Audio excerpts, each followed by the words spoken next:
Good day! Welcome again to another video lecture about one-way ANOVA for repeated measures. So, we are given a task.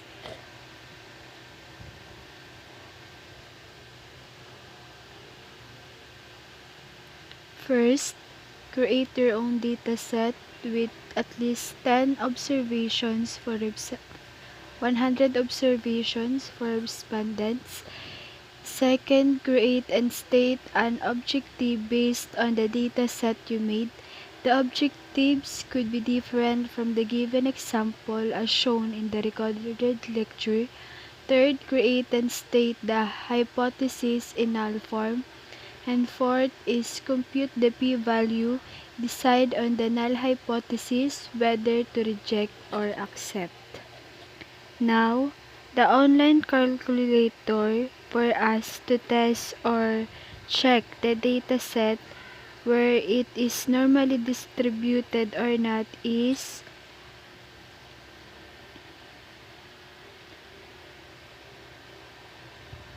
located in this link.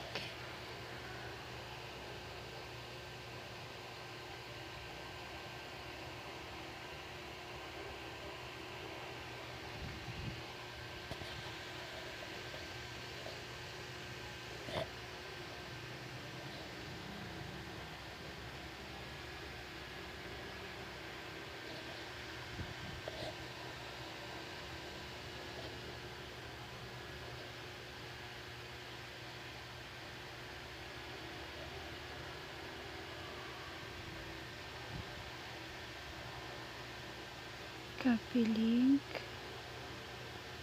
And then, i-paste natin siya sa Chrome.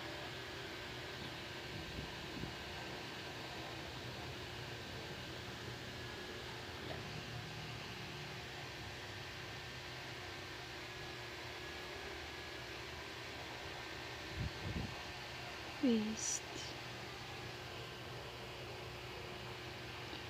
Okay. So, the required normality test is the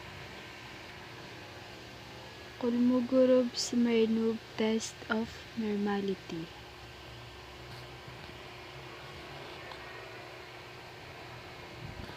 Then, we have one-way ANOVA calculator for repeated measures. Before we could proceed to the ANOVA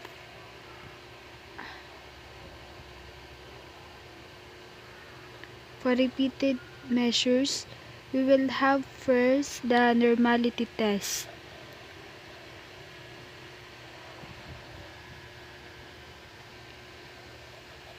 So each group will be tested for normality test, and if one of the data set is not normally distributed, then we will have to use the parametric test.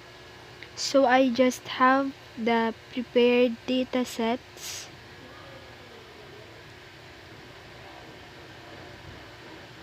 Here.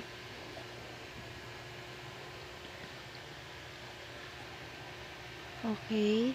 And the situation is an educator wants to determine the score of the students in their previous exam. However, he needs 250 participants, 50 students for each 5 sections. The test results were as follow for section 1 to section 5.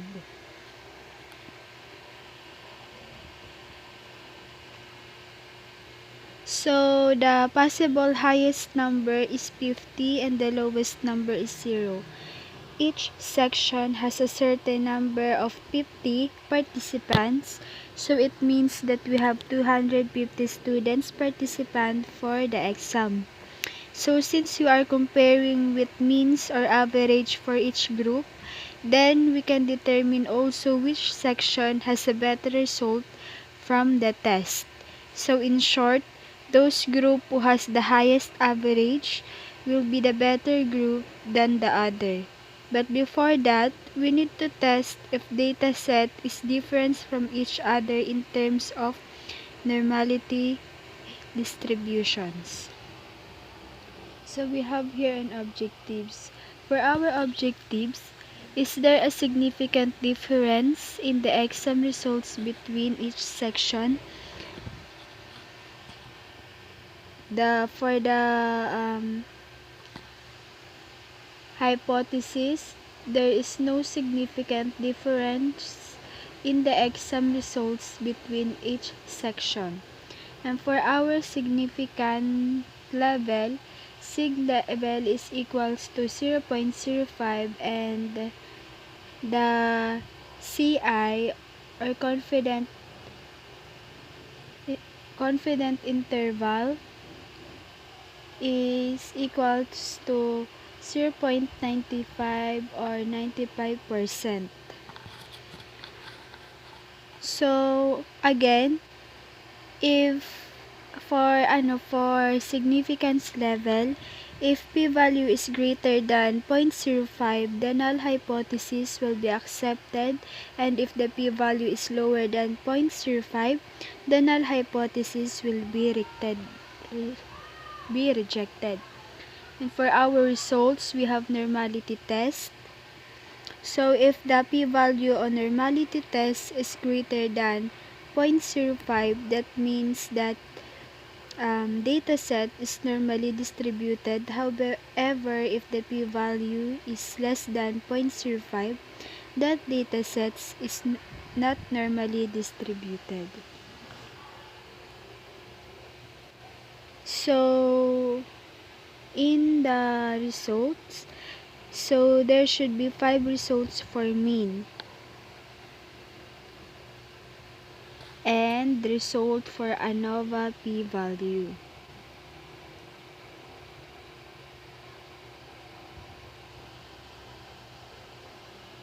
So we have now set up the required. Next is, let's try to test if it is normally distributed or not. So let's try to copy this.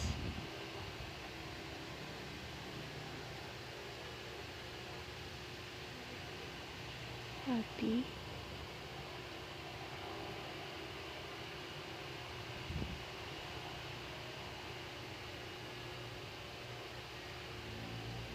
And paste it.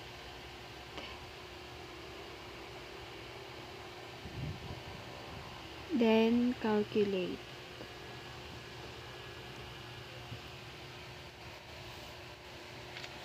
Okay, so we have mean and the p-value. We have 2 results. Okay, for the mean of the section number 1, we have a mean of 39.42 and a p-value of 0.24333. So let's go back. Okay. So section 1, normality test, we have a p-value of 24333, and the mean of 39.42. So this is normally distributed.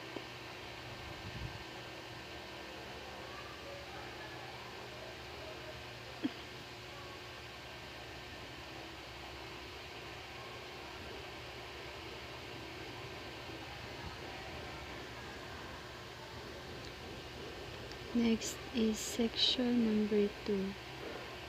Copy.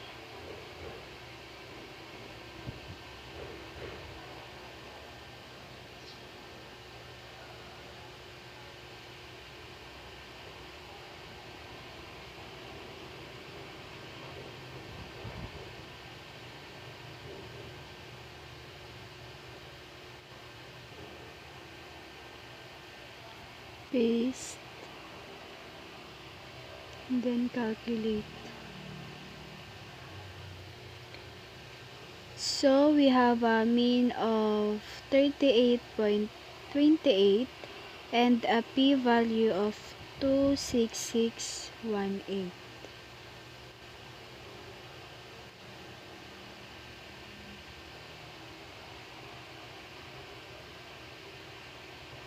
I mean a p-value of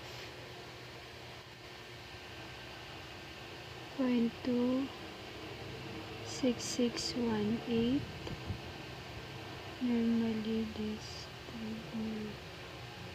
distributed, and a mean of 38.28. Next is section number 3.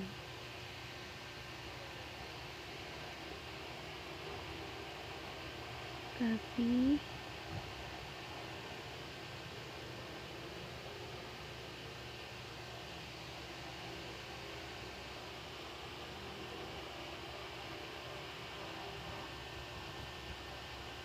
Paste and calculate. Okay. So we have a mean of 39.66 and a p-value of 0.2258.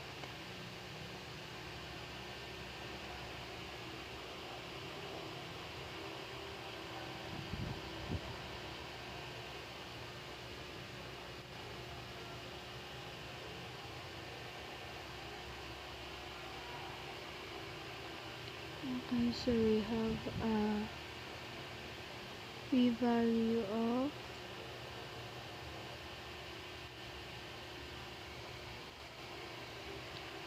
0.22588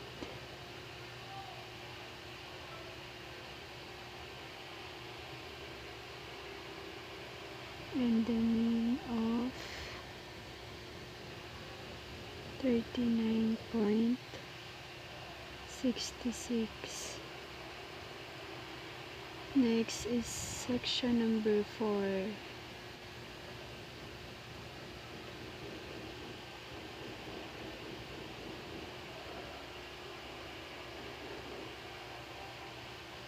Reset.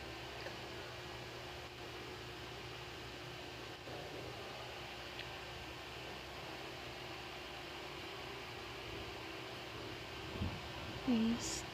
Calculate. So we have a mean of 40.12 and a p-value of 50,222.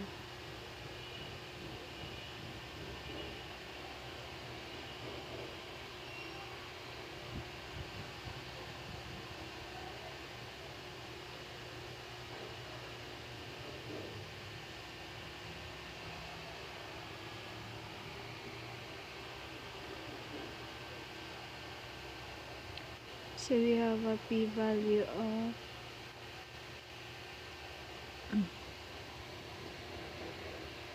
0.50,222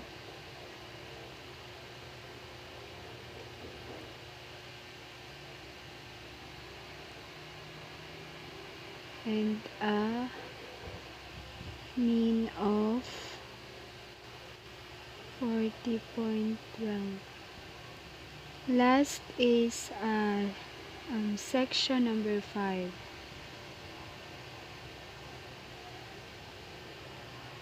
Copy.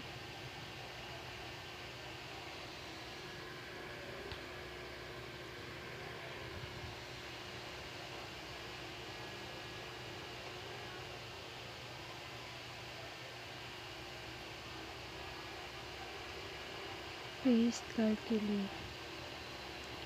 So we have a mean of 37.94 and a p-value of 0.31056.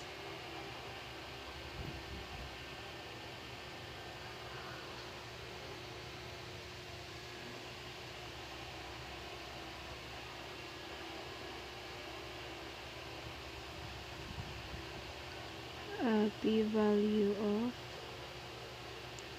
0.31056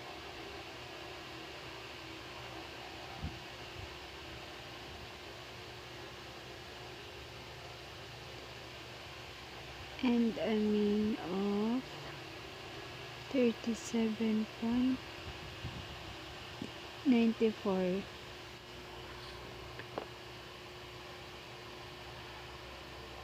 And for the interpretation for the mean, okay, for the interpretation for the mean, sige, lagay natin dito. Interpretation. Ay.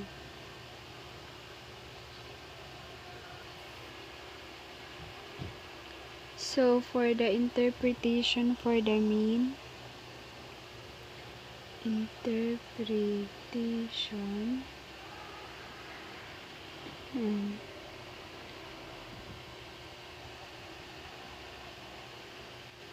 section number 4 has the highest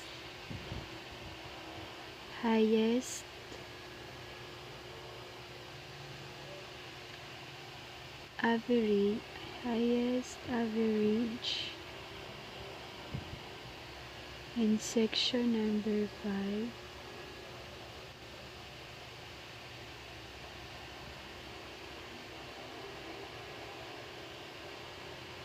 has the least average.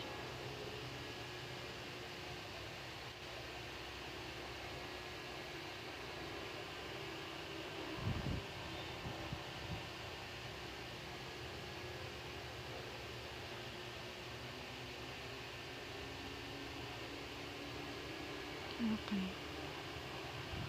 And for the interpretation for the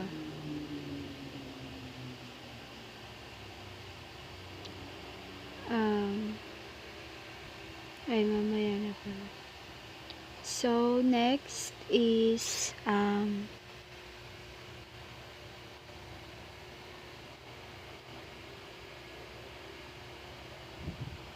so let's proceed to ANOVA test. So we're done to Kolmogorov test. So let's proceed to ANOVA test.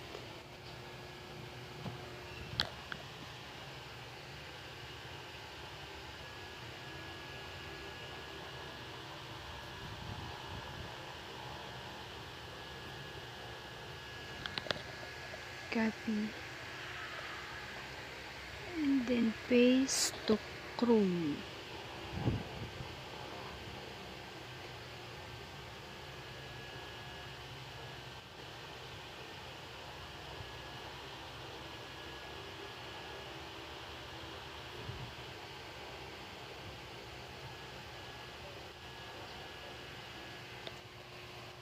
Okay. So let's try to okay, pindutin natin tong one-way ANOVA calculator for repeated measures.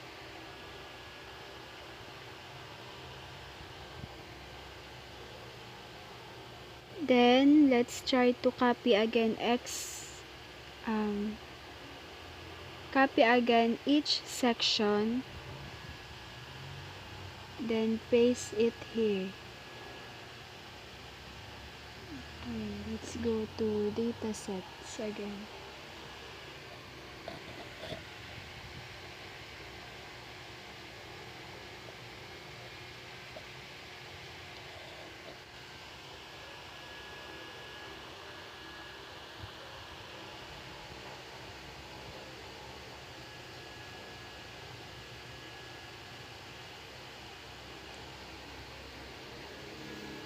Copy.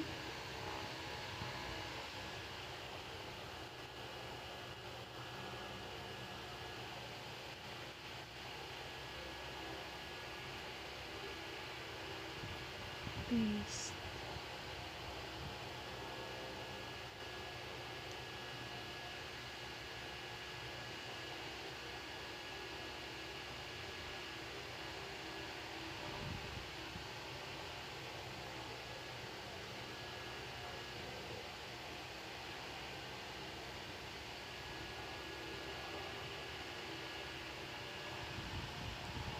Copy.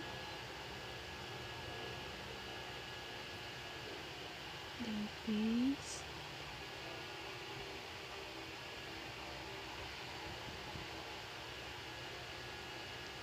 Our section number 3.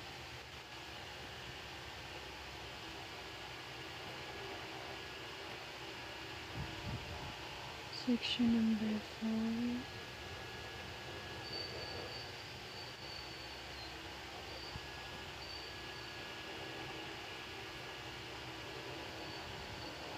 Section number 5.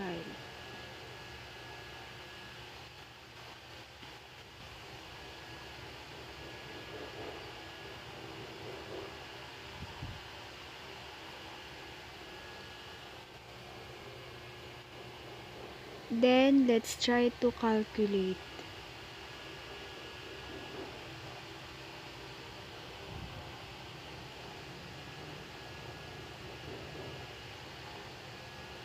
Okay, so our p-value is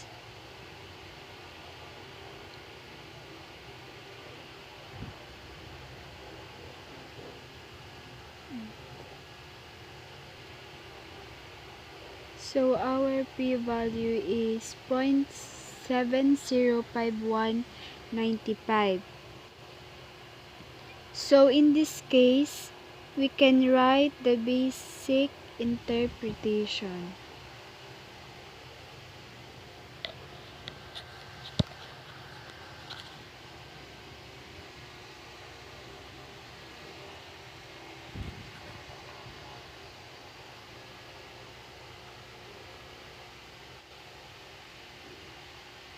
Our p-value is 0.705195.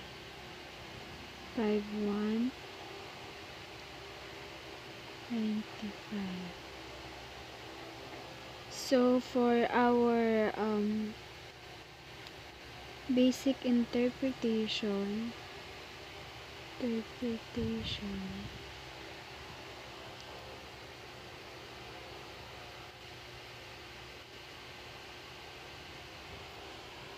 the hypothesis in null form will be accepted since the computed probability value or p-value is greater than the significant level of 0.05. Therefore,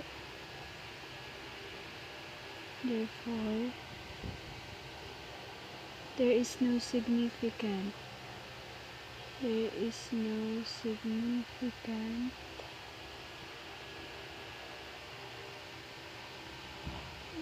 difference in the mean scores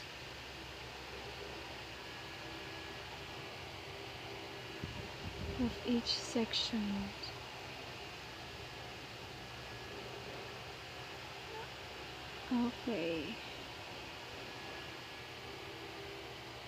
Okay, since the p-value is greater than 0.05, therefore the null hypothesis will be accepted.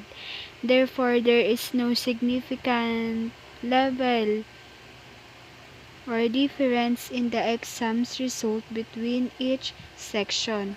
However, section number 4 is the best section because it earns a highest average, and um, the section number 5 is the least section because it produces a lowest average from 5 sections.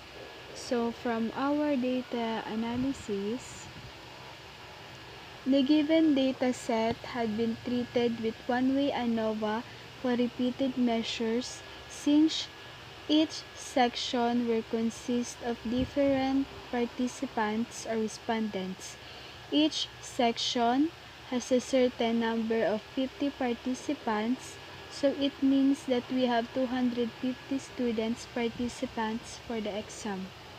Each dataset had been tested for one-way ANOVA calculator for repeated measures with a result of computed p-value of 0.70195 respectively.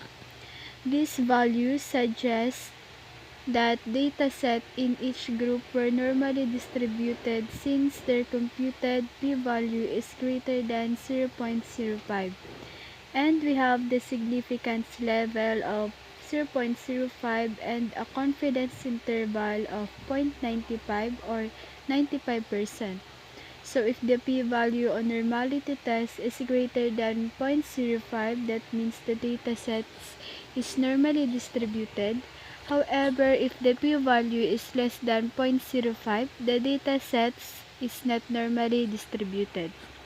Descriptive statistical result shows that the average for automatic computation using the Kolmogorov-Smirnov test of normality for section number 1 have a mean of 39.42 and a p-value of 0.24333 normally distributed. Section number 2 has a mean of 38.28 and a p-value of 0.26618 normally distributed.